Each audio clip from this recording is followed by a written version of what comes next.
สบายดีมนุษย์กาสืบเนื่องมาจากคลิปที่แล้วที่ข่อยเอาลงเรื่องผีไปกาบ่คิดว่าสิมีคนสนใจหลายปานนี้เนาะสำหรับเรื่องที่2ที่ข่อยจะมาเล่ามื้อนี้จะเป็นยังคงเป็นนายพรานคนเก่านั่นแหละซึ่งเพิ่นเล่ากับข่อยไว้หลายเลยแหละแต่ว่าข่อยจะมักที่2คลิปนี้ซึ่งข่อยจะมาเล่า2คลิปก่อนเรื่องนี้ก็ยังคงย้อนกลับไปในอดีตซึ่งสมัยที่เพิ่นยังเป็นเด็กน้อยสมัยนั้นเพิ่นบวชเรียนอยู่ก็บวชมาได้3 พรรษาแล้วเพิ่นว่าก็บ่แม่นว่าแบบใหม่ๆได้บวชได้3 พรรษาแล้วก็เกิดเรื่องตอนเกิดเรื่องให้มันจน้อยแม่นอายุอยู่14 ปีก็ถือว่าเป็นวัยรุ่นเติบหนึ่งแล้วแหละซึ่งก็บ่แม่นคนขี้ย่านผีเพราะปานใดดอกถ้าใครได้เคยบวชเรียนหรือว่าเคยอยู่กับวัดกับวามาน่ะการที่จะบวชเรียนแล้วนะจะค่อนข้างแก่วิชาแล้วล่ะจะบ่ค่อยย่านผีหรือว่าย่านความมืดเพราะปานใดเพราะว่าตอนนั้นก็บ่ทันมีไฟฟ้าเทื่อสิ่งที่ใช้ปานน่ะเหยืองแสงก็สิเป็นพวกกระบองพวกเทียนแล้วก็พวกตะเกียงสังกะสีที่ว่าเป็นไส้น้ำมันก๊าซหั่นแล้วก็ถามว่าเรื่องผีตอนนั้นจั่วเคยเห็นบ่จั่วก็ว่าเคยเห็นพลาดผิดเคยเห็นสิ่งที่มันแปลกๆมากระทบนั่นนี่ก็แม่นตามว่าก็แม่นเห็นอยู่เพราะว่าเฮาอยู่ในวัดเด้สิ่งลี้ลับพวกนี้มันก็ค่อนข้างหลายแล้วก็แต่ว่าเพิ่นก็บ่ค่อยย่านเพราะปานใดแต่ว่าเรื่องนี้เพิ่นว่าเกินรับได้อีหลีก็เรื่องเกิดตอนที่เพิ่นกำลังสิไปใส่บาตรในตอนเช้าก็ยังคงเป็นแบบเหมือนทุกๆเช้าแหละเพิ่นว่า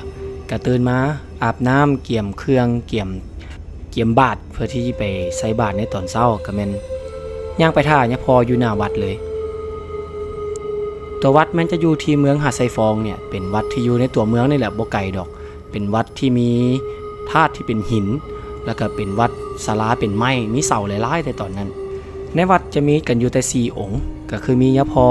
แล้วก็มีครูบา2 องค์แล้วก็มีจัวน้อยองค์นี้แต่ว่าครูบาบ่อยู่เพราะว่าเพิ่นไปสวดอีกวัดหนึ่งกำลังบวชครูบาอยู่ซึ่งก็ค่อนข้างไกลแล้วก็ต้องได้ย่างด้วยตีนเปาอาจจะได้ข้ามมือผู้ใดจึงค่อยมาฮอดว่าซั่นบ่มีหัวส่วนหลายก็จะเป็นธาตุเป็นเจดีย์ต่างๆที่เป็นตัวคล้ายๆคือแทนขับมาหัวเลย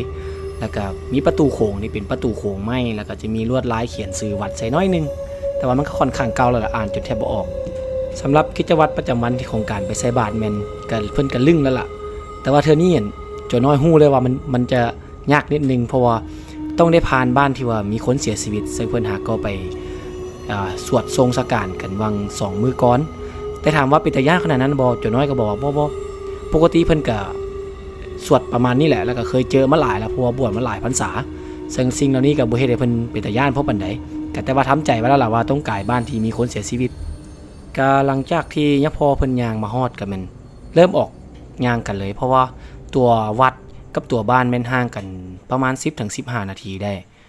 แสงแดดยังบ่ขึ้นเทื่อฟ้ายังเป็นสีออกฟ้าๆอยู่แล้วก็แนมหยังก็พอเห็นเป็นลางๆเห็นได้บ่ไกลคักเป็นหมู่บ้านบ่ค่อยใหญ่แล้วก็ย่างมาสักพักนึงก็แม่นเริ่มได้ใส่บาตรเงินหลังที่1หลังที่2หลังที่3แต่ว่าจั่วก็เคยเจอได้ว่าบ้านหลังนั้นน่ะมีคนเสียชีวิตน่ะเราจะมักมาใส่บาตรกันทุกเช้าคือกันแต่ละหลังที่ใส่บาตรก็ค่อนข้างห่างกันเนี่ยบ่ได้ติดกันแต่หลังที่เป็นคนเสียชีวิตน่ะจะค่อนข้างห่างกันหมู่ซึ่งเป็นบ้านที่อยู่ระหว่างกลางก่อนที่จะไปฮอดบ้านใหญ่คือจะมีบ้านน้อยก่อนบ้านแบบ10 ปลายหลังก่อนแล้วยังค่อยมีบ้านของคนเสียชีวิตจนน้อยก็แนมเป็นลางๆได้ว่ามันมีคนยืนท่าใส่บาตรแล้วอยู่ทางหน้าแต่ตัวบ้านที่มีผู้เสียชีวิตนั่นแหละแต่ว่าหนทางมันค่อนข้างเป็นป่าตึบแล้วก็เป็นทางค่อนข้างน้อยมีแต่รถถีบแล้วก็พวกเกวียนโดนมันสิมีรถใหญ่ก่ายมาสักครั้งนึงก็เห็นแล้วว่ามีคนยืนท่าใส่บาตรซึ่งจนน้อยก็คิดใจว่าเป็นลูกสาวบ่เป็นผู้เป็นผัวบ่หรือว่าเป็นตัวผีแต่ก็ตอนแรกกับยังบ่ใจเป็นผีน่าจะเป็นลูกสาวแล้วมาใส่บาตรเพราะว่าแม่หากเสียชีวิตนะก็เลยว่าโอเคอุ่นใจว่าน่าจะเป็นลูกสาวหรือว่าก็เป็นพ่อแต่ว่าลักษณะที่เบิ่งไกลๆแล้วน่าจะเป็นผู้หญิงหลายกว่าเพราะว่ามีผ้าเบียงแล้วก็มีสิ้นด้วยว่าปกติแล้วเพิ่นเวลาเพิ่นย่างเพิ่นจะก้มหน้าย่างแต่ว่าข้างนั้นได้ยินเสียงยะพอห้องขึ้นน้อยนึงแบบอุทานขึ้นนะโอ้แล้วก็จนน้อยก็แม่นหันหน้าขึ้นทันทีก็เห็นวับนึงว่ามันมีคนยืนอยู่แต่ว่าบ่มีหัวยะพอก็ถอยหลังมาแล้วก็เอาผ้าสบงปิดตาจนน้อยไว้ปิดบ่ให้จนน้อยเบิ่งแต่ว่าก็ด้วยความอยากเบิ่งก็อยากพยายามดิ้นอยู่แต่ว่าก็